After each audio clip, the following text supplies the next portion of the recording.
bienvenida nuevamente a esta sesión en línea del grupo de procesos logísticos de la ficha 3070189. Con esto doy inicio a la grabación de este día. Con esta sesión culminamos los RAP número 3 y 4 de esta competencia, en donde hoy vamos a trabajar lo que es la parte del acondicionamiento físico y los temas de ergonomía y pausa activa. Y asimismo a darle respuesta al envío de las evidencias que tienen que cargar sobre estos temas. No siendo más, voy a compartir pantalla para poder socializar, en este caso, cuál es el tema que vamos a trabajar y cómo ustedes van a desarrollar asimismo su temática. ¿Listo? Aquí está. Los temas, como le dije, dentro de la parte de la frecuencia cardíaca y acondicionamiento físico, que es el RAP número 3, iniciamos con esta pregunta que para mí es demasiado importante que ustedes la tengan presente, y es porque consideramos importante conocer cómo es nuestro estado de presión arterial. Hoy en día hay muchas enfermedades y afectaciones a partir de este tipo de estado. Entonces, para mí es importante que ustedes se hagan esa pregunta y así mismo logren responderla durante todo el proceso que realizan este tipo de evidencia, porque es una evidencia que ustedes van a vivenciar de manera práctica y así van a obtener resultados y se van a dar cuenta de cómo se encuentran ustedes tanto en su condición física, ¿sí? En este caso, el pulso es el que nosotros apreciamos por medio del tacto y el que se reconoce por medio de que cuando todo lo que la dilatación de las paredes de las arterias, ellas empiezan a contraerse, ¿sí? Y a expandirse, en ese momento es donde nosotros sentimos esa pulsación, ese momento en donde se bombea la sangre. El corazón es el que realiza este tipo de acción y así nosotros obviamente podemos controlar también y saber cómo encontramos esas pulsaciones o esa frecuencia cardíaca. Hay diferentes tipos de pulso y ustedes dentro de la prueba van a obtener dos de ellos. El pulso basal es el primer pulso que normalmente se obtiene al inicio de que nosotros nos levantamos y que incurrimos después de un descanso o digamos que nuestra primera iniciación del día. Ese pulso como tal solo se da en ese momento. Entonces, de resto, encontramos lo que es el pulso en reposo. Este pulso es cuando nosotros obviamente nos encontramos en un lugar tranquilo, en donde las actividades no son tan de esfuerzo máximo, son un poco más leves, ¿sí? Y en estos momentos es donde nosotros nos podemos tomar este tipo de frecuencia o este tipo de pulso. Ellas tienen una tabla que como aquí ustedes lo pueden referenciar, ustedes lo pueden buscar en cualquier navegador, tabla de frecuencia cardíaca en reposo, y le va a salir esta tabla en donde ustedes le van a indicar en qué estado se encuentra, si está inadecuado, si está bueno, excelente o está en un rango normal.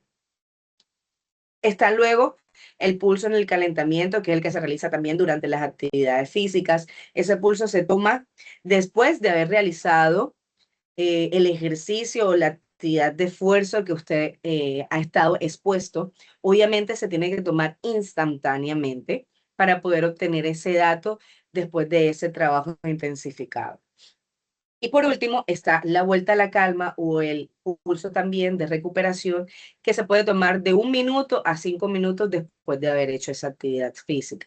Eso que nos proporciona, que nos permite a nosotros mirar cómo nuestro organismo puede regresar nuevamente a su estado normal, cuánto tiempo se demora y en qué rango también estamos, si es un proceso lento, es un proceso rápido, ¿sí? Y esto así nos ayuda también a poder reconocer los diferentes tipos de recuperaciones. Ahora bien, si hablamos dentro de nuestra tabla, hay uno de los datos que nos piden, como es la frecuencia cardíaca en reposo, que vuelvo y les digo, esa, ustedes buscan su tabla, se la toman por la pulsación, que ya lo hicimos, puede ser por el pulso radial o el carotidio, cualquiera de los dos. Usted coloca su dedo índice y su dedo medio proporcionado hacia el dedo pulgar, ¿sí? En este lo coloca hacia su lado izquierdo en este espacio y ahí automáticamente usted va a sentir su pulsación.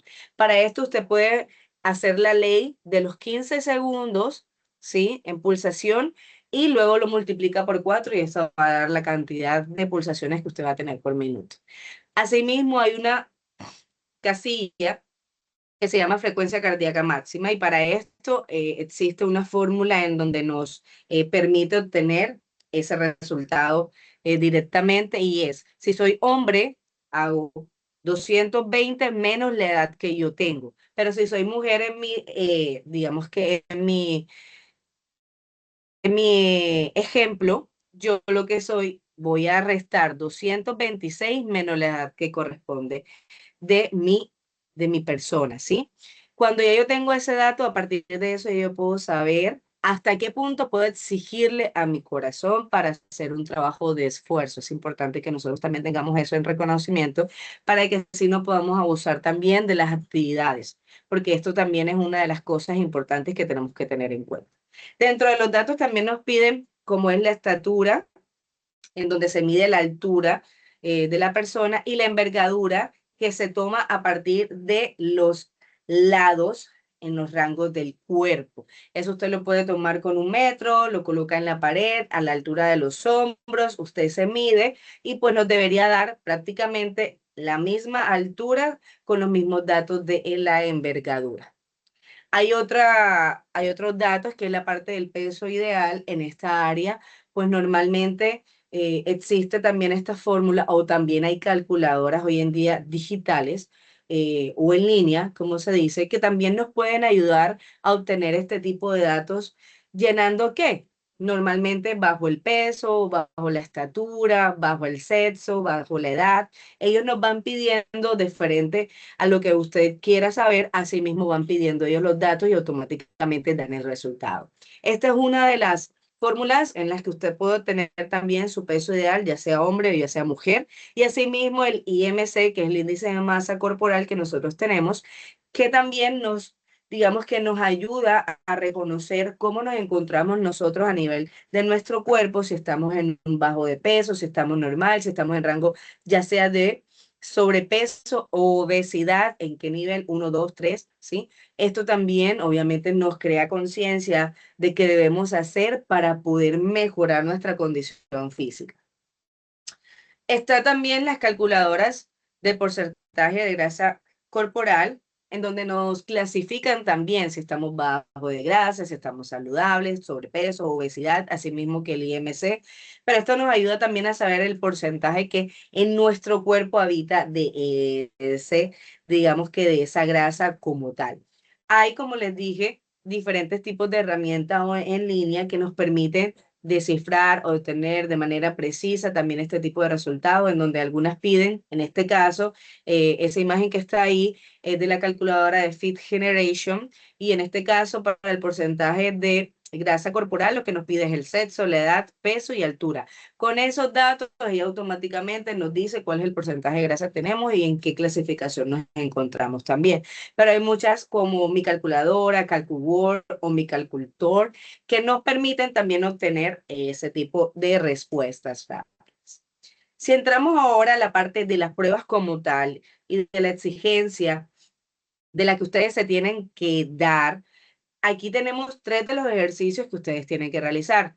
Primeramente está el test de abdominales, ¿sí? En este caso, obviamente nos dicen de qué forma tenemos que estar acostados con las piernas flexionadas y que debemos elevar de manera total, por decirlo así, hasta llegar a a la posición de las piernas y volver a acostarnos. Para esto, esa es la forma correcta en la que yo voy a contabilizar mi abdominal, ¿sí? Asimismo está el test de sentadilla, en donde debo cumplir un ángulo, ¿sí?, de 90 grados, en donde mi pecho no puede sobrepasar hacia adelante, sino que tiene que estar en una posición erguida. Asimismo, tratar de mantener mi espalda recta.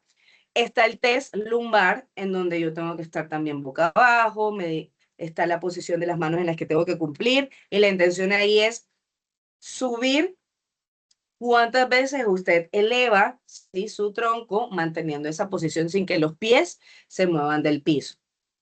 Está el test de burpee, que pues se complementa en todo lo que tiene que ver con la parte del salto. Tiene, digamos que, si ustedes se dan cuenta, una secuencia, quiere decir que inicia de pie, salto, llego abajo, llego a una posición, por decirlo así, en cuclillas, hago la posición de plancha llevando mis pies en un salto hacia atrás, ¿sí? Y vuelvo y regreso a la posición inicial, que es la 4, y vuelvo y me coloco de pie.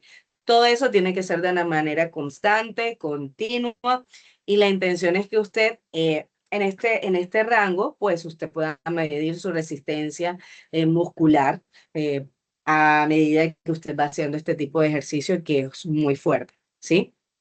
Hay otra que es el test, bueno, en este caso el test de Kurz, que no es es parecido, pero no es ese, en realidad es el test de Cooper. El test de Cooper consiste en el que usted tiene que correr, ¿sí? Por un tiempo prolongado en donde tiene que mantener el ritmo y la intención es ver qué distancia usted recorre y cómo se comporta su corazón y su frecuencia durante este tipo de ejercicio. Si usted tiene alguna duda dentro de la guía, ¿sí? Como es la parte de la guía de aprendizaje número 8, así como los recursos didácticos de todo lo que tiene que ver del material de apoyo en la parte de actividad y de cultura física. Aquí también van a encontrar este tipo de herramientas en las que ustedes van a poder tener acceso a toda esta información. Hay algo muy importante y es que aparte de la tabla, que es esta, que ustedes tienen que llenar con la información anterior que les di, tienen que también tener en cuenta que esta parte de la frecuencia cardíaca que ustedes tuvieron durante, antes y después de cada una de las pruebas, es importante también reposarla, porque esto también nos va a dar a nosotros, digamos que, un análisis de cómo fue su comportamiento durante la prueba y cómo usted también a nivel cardiovascular usted se encuentra. ¿Qué quiere decir? Que antes de iniciar la prueba usted debe, ya sea por el pulso carotidio, que es la del cuello, o ya sea por el cúbito, por la pulsación radial, usted debe tomarse sus pulsaciones, debe contabilizarlas y asimismo guardarlas y decir, ok, antes de la actividad o en mi frecuencia de reposo, yo di tantas pulsaciones. Después del ejercicio, es decir, después de que usted, como el ejemplo muestra, las 30 sentadillas que usted hizo, vuelve y se toma rápidamente su pulsación, vuelve y coloca, después del ejercicio o durante el ejercicio, mis pulsaciones fueron tanto.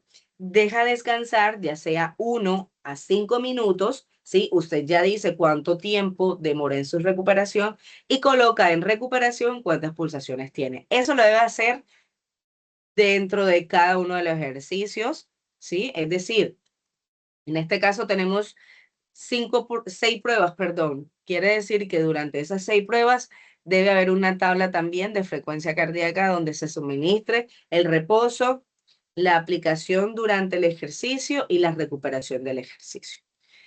Debe haber un resultado 1 y un resultado 2, es decir, esto debo hacerlo durante las pruebas 2 veces, ¿sí?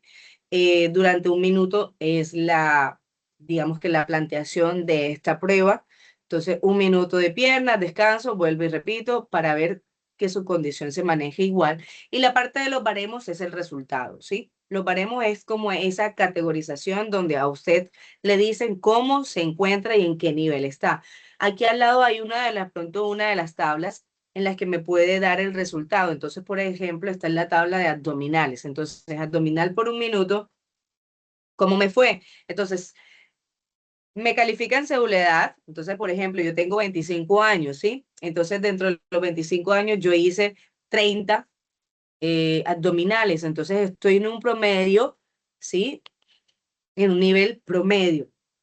¿Qué quiere decir? Ni muy arriba ni muy abajo, estoy ahí en ese nivel. Ese promedio es el que yo debo colocar en baremos, ¿sí? Ese nivel en el que yo me encuentro, si estoy excelente, si estoy bueno, si estoy alto, ¿sí? Entonces, por cada una de estas pruebas, asimismo, usted va a encontrar una tabulación, que en este caso se las voy a hacer llegar por medio del grupo de WhatsApp para que usted tenga estos datos y sea, digamos que muy fácil para usted el acceso. O como les dije, también dentro de la documentación y los recursos, también usted encuentra estas tablas. Importante que al final de haber ya suministrado y realizado toda esta ficha, las pruebas y todo lo demás, responda en su análisis personal, responde ese análisis personal 3 de estos interrogantes. ¿Cuáles consideran que son sus capacidades físicas? ¿Qué acciones considera usted pertinentes para mejorar su condición física ya después de darse cuenta usted de cómo se encuentra? Y por último, que de acuerdo a la actividad física que usted realiza a diario, ya sea laboral, social o cualquier actividad física que usted realice, ¿cuál cree que es el tiempo que usted considera en recuperación de este tipo de actividad para usted de manera personal y adecuada? Siendo esto la terminación de lo que es la evidencia número 3, ¿sí? De este RAT. Pasamos al siguiente tema que es la evidencia número 4 y el primer tema es ergonomía. En este tema, pues es algo que normalmente dentro del área laboral se trabaja demasiado, ya que la ergonomía trabaja todo lo que tiene que ver el estudio en la relación del trabajo con el entorno que se lleva y con la parte de los trabajadores. Es también un conjunto en donde debe haber 50 y 50 para que la eficiencia del trabajador obviamente sea la más adecuada y la más correspondiente. Entre el trabajador se encuentre en excelentes condiciones, obviamente el resultado y digamos que su parte de fluidez en ese área va a ser totalmente autónoma y va a aumentar. ¿Por qué? Porque obviamente se va a sentir cómodo, no va a sentir tanto cansancio y va a encontrar, digamos que una satisfacción al momento de trabajar. Ellas también, obviamente, nos ayudan a diseñar, a adaptar todo lo que tiene que ver con nuestro entorno de trabajo y asimismo también evitar lo que hoy en día se llaman esas famosas lecciones de trabajo o enfermedades laborales que hoy en día son una de las que más están recurriendo dentro de este entorno. Hay diferentes tipos de ergonomía y asimismo se clasifican tanto en biomecánica, temporal y comunicativa. La física es la que trabaja todo lo que tiene que ver con la parte del movimiento y del cuerpo. La temporal es la que tiene que ver cómo se distribuyen los horarios, que no haya una carga en su parte laboral, que no exista un exceso y así no pueda dañar tanto la parte mental como la física, porque obviamente cuando no existe un descanso en nuestro área, obviamente hay una fatiga también a nivel corporal y emocional incluso. Está la comunicativa, que es la que nos permite, obviamente, cómo nosotros no solo nos relacionamos con el entorno social, sino cómo nosotros también manejamos todo lo que tiene que ver con la parte de las máquinas, reconocer todas estas, digamos que indicaciones que se dan y se suministran a partir de lo que hay en nuestro entorno y así también, obviamente, realizar de manera más rápida, digamos que todas esas actividades que te están planificando para realizar. Está la ergonomía preventiva, que es obviamente la que trabaja todo lo que tiene que ver con una prevención, así como ella misma lo dice, y tomar conciencia a partir de charlas, de imágenes que permitan que los trabajadores entiendan que ellos también tienen que aportar para su seguridad, para que de esa forma también se puedan prevenir y se puedan sentir seguros en ese espacio laboral. Está la correctiva, que es a partir de las evaluaciones que se hacen, ellas puedan mejorar para que asimismo el desempeño de los trabajadores sea mucho mejor y eficiente para las empresas. Está el de necesidades específicas, que va recurrente a una persona y que se adapta, digamos que a sus necesidades, ya se suministra de manera directa a esa persona y hace de que esa persona obviamente se sienta mucho más segura en su entorno de trabajo. Está la organizacional, que es la que nos permite tener claridad de qué es lo que me corresponde a mí realizar dentro de mi trabajo. Cuando yo sé mis obligaciones, yo obviamente voy a trabajar de manera clara, precisa, rápida en lo que a mí me corresponde. Está la ergonomía ambiental, esa que nos permite a que de pronto la luz esté correcta, de que no haya sonidos a nuestro alrededor que nos permita desconcentrarnos, que nuestra parte de temperatura y calidad del aire esté correcta. Ella se encarga de mantener todos estos espacios de acuerdo a lo que vamos a trabajar. Está la cognitiva, que es obviamente la que nos permite y se centra demasiado en esas cargas emocionales, en la parte psicológica, en el estrés, en la parte de que no se fatiguen a nivel mental y que hoy en día, a partir después de la pandemia, fue una de las primeras ergonomías que se empezó a, digamos que, a impulsar, porque obviamente el trabajo se volvió casi directamente de nuestro hogar. Por lo tanto, hoy en día, aún ya después de varios años que pasó la casa, y eso ya se vuelve una carga mental. Por último está el diseño de evaluación, que es el que permite reconstruir, rediseñar todo lo que tiene que ver a partir de una necesidad específica.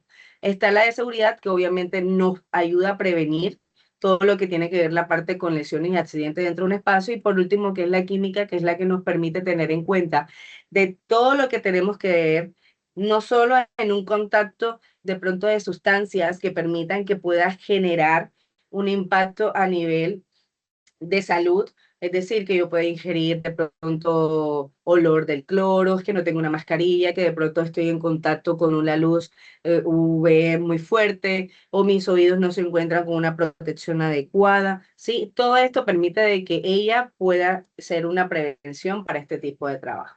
Ahora bien, siendo las lesiones laborales hoy en día, a partir también de una mala ejecución de la ergonomía, estos son lo que promueven, y al final la lesión lo que queda son en eso, en daños físicos y enfermedades que incurren en el trabajo, pero que se realizan directamente. ¿Por qué? Ya sea por sobrecarga, ¿sí? Por movimientos repetitivos, ¿sí? Que se realiza un esfuerzo de más por cargar un peso no adecuado, por hacer un movimiento de pronto no, no convencional dentro de lo que está propuesto nuestra parte corporal, ¿sí? Porque de pronto me caí, estaba el piso mojado y no vi, o porque de pronto me cayó algo encima y me golpeó, ¿sí? Todo este tipo de lesiones se dan netamente en el trabajo y que son ya el área del ARL y del CCT, lo de seguridad en el trabajo, los que permiten llevar a cabo también este trabajo de localización de los, digamos que de las personas, para que no incurran en este tipo de lesiones. Ahora bien, ¿qué es una enfermedad?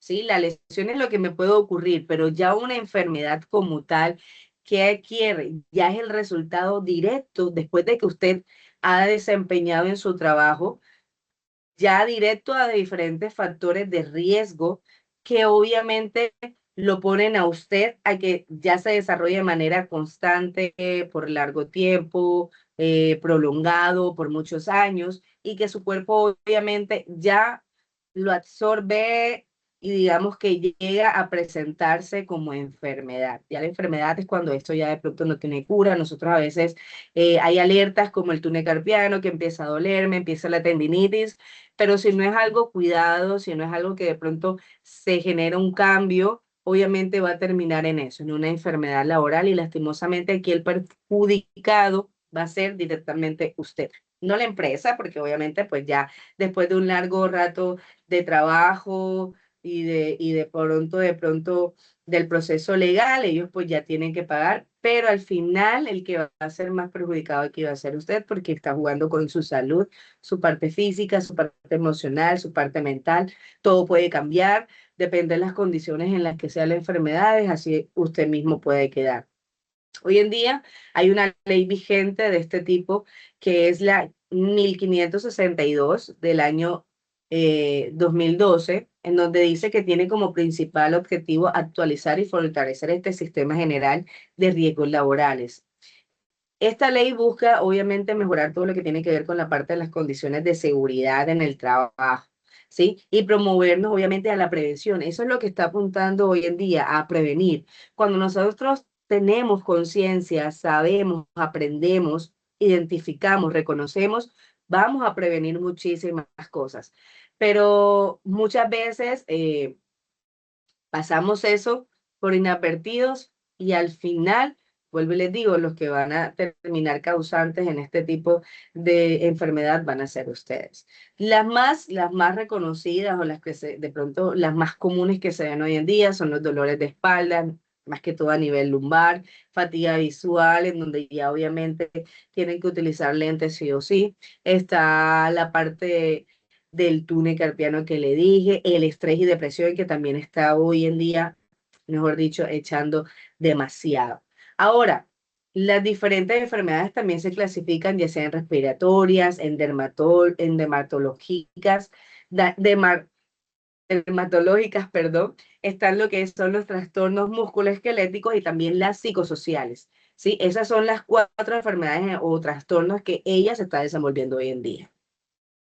Ya teniendo conocimiento de eso, hay algo que nos puede ayudar a mejorar este tipo de lesiones en el trabajo, a mejorar y a estar mucho más activo en el trabajo, como son estos, las pausas. ¿Qué son las pausas activas? Son ese momento en donde usted decide dar un break, poner un stop a lo que usted está haciendo y permitir que el cuerpo cambie, rompe esa rutina en la que usted está. ¿Qué quiere decir? Que si yo estoy sentado, hombre, yo me voy a poner de pie un momentico, voy a estirar, voy a mover, voy a sacudir, voy a ir a buscar un poquito de agua y vuelvo y regreso y estoy uno a para continuar nuevamente haciendo mi trabajo.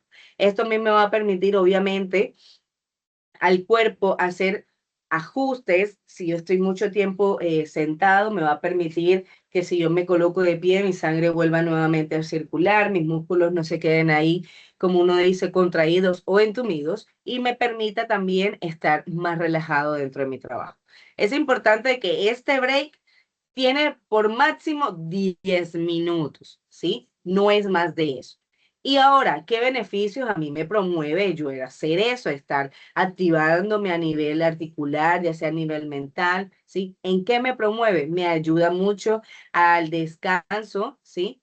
Al descanso de la parte visual, de que no haya tanta fatiga y que pueda relajar mi mente y desconectarme un rato. Disminuye también la tensión muscular, porque si estoy en la misma postura, hombre, me voy a cansar y como les dije, mis músculos siempre van a permanecer contraídos. Me va a ayudar a prevenir lesiones a nivel musculoesquelético, me va a generar bienestar general, usted se va a sentir mucho más activo, más relajado, más proactivo, me ayuda a favorecer, como les dije, la articulación y obviamente cuando uno está bien, uno trabaja 100% bien, ¿sí? Genera líderes. ¿Por qué? Porque de pronto cualquier persona en la oficina dice, hey, vamos a ponernos de pie, vamos a hacer una pausa activa rapidita, y eso también genera, digamos que una excelente relación dentro de su entorno laboral. Ahora ven, ¿qué debo tener en cuenta yo para poder hacer este tipo de pausas activas? Uno, que la respiración es fundamental. Vaya a ser lo que vaya a ser, siempre la respiración tiene que estar ahí inmersa en ese momento. Ahora, que la posición en la que usted esté sea relajada, que no sea algo que tensione cuando usted lo va a hacer. La intención es que por medio de la respiración usted llegue a que sus músculos se relajen y genere una movilización mucho más lenta, suave, que no produzca dolor, que al contrario permita relajarse, y la intención es que esto sea algo, digamos que pausado, lento, medido, que no haya afán para realizar este tipo de pausas activas, sino que se tome su tiempo adecuado para que pueda generar un impacto a nivel musculoesquelético. Ahora bien, como les dije, hay diferentes tipos de actividades o pausas activas que nos permiten salir de esa monotonía del trabajo o salir de ese caos en ese momento en el que usted está, y que obviamente me va a generar también a mí una liberación.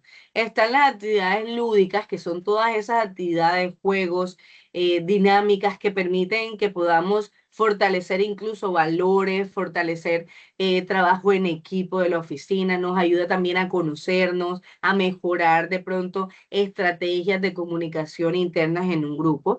Están las rítmicas, que obviamente, dependiendo de su actividad laboral, es importante que de pronto usted la desarrolle, pues si en ese caso se amerita. Pues son todas esas actividades en que usted de pronto pueda colocar música y digamos, bueno, cerramos los ojos y nos vamos a imaginar que estamos en la playa. Eso puede generar sensaciones diferentes en cada una de las personas. Está el movimiento articular y de elongación, que son los que nos ayudan o a activar, que es sacar de pronto de la posición, o es la que nos permite relajar, que es por medio del estiramiento, ¿sí? Este tipo también de movimientos, obviamente nos van a ser útil porque, como les dije, el cuerpo va a descansar y va a sentir que está rompiendo, ya sea por movimientos repetitivos o posición también constante en la que usted se encuentra. Están los movimientos o las pausas creativas que son las que permiten también activar la mente, activar la imaginación por medio de cualquier tipo de juego que permitan desarrollar este tipo de momento, ya sea imagínate una historieta, si tú ves este objeto que crees que sería, ¿sí? Nos permite también salir de la cotidianidad, de las cosas normales en las que de pronto nosotros estamos ahí trabajando siempre. Y por último están las pausas mentales, que son las que permiten que nuestra mente salga también de ese trabajo por esa cohesión o ese estrés que conlleva realizar cualquier actividad y que también nos permite mejorar nuestra concentración, nuestra memoria, nuestra agilidad mental y que son todo el tipo de actividades como de pronto trabalenguas, adivinanzas. Por ejemplo, este que tengo aquí, lee la palabra, pero no vas a decir el color que tiene la palabra. Entonces eso también nos permite lectura rápida, precisa, crítica, referente a algo. Por último, aquí está entonces la actividad que ustedes tienen que entregar. En este caso es un folleto. Si ustedes ven la imagen, el folleto tiene 3 caras, ¿sí? Él también se basa de imágenes, se apoya de imágenes, pero es mucho más texto también que imágenes. La intención es que la información que vaya en ese folleto sea muy clara, sea precisa, sea atractiva para cualquier persona que quiera leerlo. Lo máximo que ustedes pueden hacer es 2 caras, es decir, una y después otra hoja.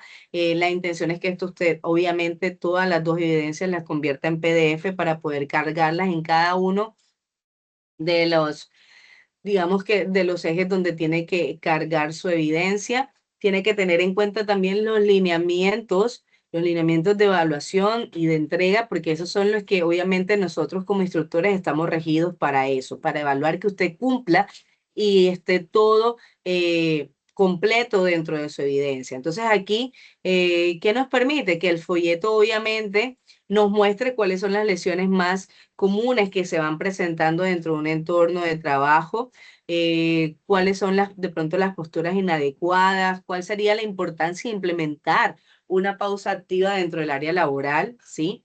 Puede incluso hasta dar recomendaciones de una pausa activa como un modo preventivo para ella, ¿sí? Aquí lo que se busca es que este folleto sea, digamos que bien informativo, permita liberar su creatividad también en la construcción de él. Es importante que tengan claro de que todo folleto se hace una previa revisión, si ya ha sido de pronto bajado, clonado, ¿sí?